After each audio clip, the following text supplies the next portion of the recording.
ભાવનગર શહેર કોંગ્રેસ સમિતિ દ્વારા વોર્ડ નંબર 7ની અંદર રોડ અને ડ્રેનેજના પ્રશ્નોની રજૂઆત કમિશનર શ્રીને કરવામાં આવી। ભાવનગર શહેર કોંગ્રેસ સમિતિ દ્વારા ભાવનગર સિદ્દીવાડાથી ભાવનગર મહાનગરપાલિકા કમિશનર કચેરી સુધી રેલી સ્વરૂપે વિસ્તારના રહીશોએ મોટી સંખ્યામાં સૂત્રોચ્ચાર સાથે ડ્રેનેજના પ્રશ્નોની રજૂઆત કરવા કમિશનર કચેરી ખાતે પહોંચી ગયા।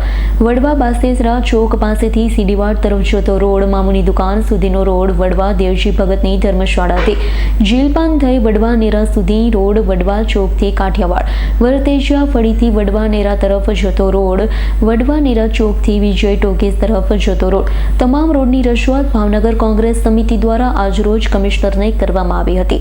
કહેવામાં આવ્યું હતું, છેલ્લા 5 વર્ષથી આ એરિયાની અંદર કોઈ પણ પ્રકારના રોડ બન્યા નથી, જેને લઈ આજરોજ ભાવનગર શહેર કોંગ્રેસ સમિતિ પ્રમુખ બારૈયા સુરેશભાઈ રજાકભાઈ કુરેશી દ્વારા તેમની ટીમ દ્વારા ભાવનગર મહાનગરપાલિકા કમિશનરને ઉગ્ર રજૂઆત કરવામાં આવી।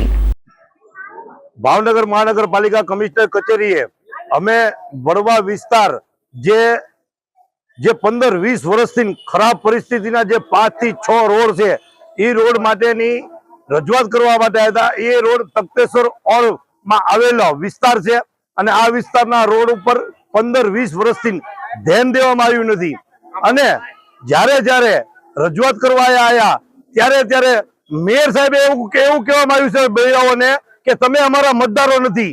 જો આ ભારતીય જનતા પાર્ટી આવા લોકોને મેયરના પદ ઉપર બેહાર્યા હોય તો તાત્કાલિક ધોરણે રાજીનામું આપી દેવું પડે। અને આ વિસ્તાર એવો વિસ્તાર છે કે ભાવનગર શહેર નું વડવા જે વિસ્તાર છે એનું હૃદય એનું ધડકન કહેવાય એવો વિસ્તાર છે વડવા વિસ્તાર। અને અમારા નેક નામદાર કૃષ્ણકુમારસિંહજી મહારાજે વડવા માટે જયારે પ્રથમ રાજ્ય સોંપ્યું ત્યારે એવું કીધેલું કે અમારી પ્રજાનું કલ્યાણ કરજો। તો અહીંયા સત્તાધારી ઓળાથી ને ભાજપના શાસકો એ જ પ્રજાને આટલી બધી હેરાન કરે છે, આટલી બધી હાલાકી ભોગવે છે। ને આપ મીડિયા વાળા ભાઈઓને પણ મારી એક રજૂઆત છે કે જે રોડ રસ્તા ખરાબ ને પરિસ્થિતિ ખરાબ છે એ રોડ રસ્તા ઉપર આપ પણ મીડિયા થ્રુ લોકોને દેખાડો અને આપના મીડિયા થ્રુ આ જો બધાને દેખાડશો તો ખરેખર આ લોકોની ભાન આવશે કે કેટલી હદે શાસન ખરાબ છે।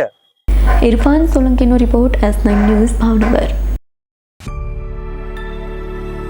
અમારી તમામ માહિતીથી અપડેટ રહેવા માટે જોડાયેલા રહો S9 ન્યૂઝ સાથે।